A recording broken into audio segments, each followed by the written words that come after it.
अस्सलाम वालेकुम वरहमतुल्लाहि वबरकातुहू। मोहम्मद ख़ान ओथी पे अर्ज़ु करियां तव्हांखे शहर अहिड़ो ॿुधायां थो जेको कुलियात में मौजूदु न आहे।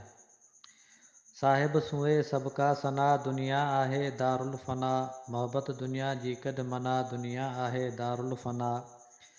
पैदा कयो तोखे जंहिं तंहिंखे विसारियो कीअं वहें, लोचियो न छो लाइक़ लहीं दुनिया आहे दारुल फ़ना।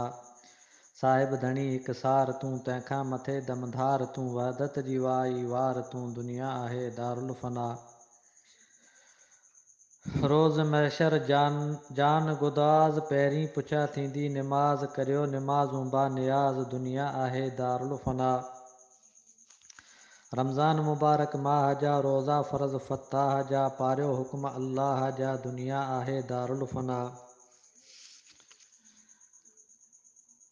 करियो फ़िक्र आहे फ़ाए को हुअण हमेशा नाहे को, चखबो अजल जो ज़ाइक़ो दुनिया आहे दारुल फ़ना।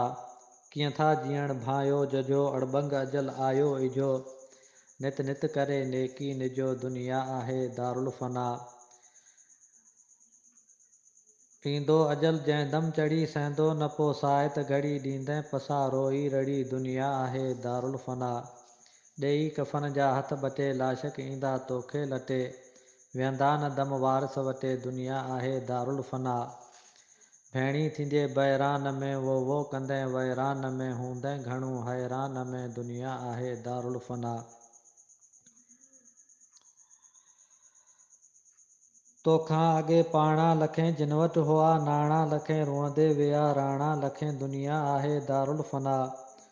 तोहां वॾा लख ताजवर सहसे विया इन्ही सफ़र, बर्बाद थियो बख़्ते नसर दुनिया आहे दारुल फ़ना। सिकंदर वियो सौराब वियो दौलत छॾे, दाराब वियो दारा संदो किथदाब वियो दुनिया आहे दारुल फ़ना। दुनिया सदो छॾियो धंधो हर को वञे है कंदो, अहवाल ई इबरत संदो दुनिया आहे दारुल फ़ना।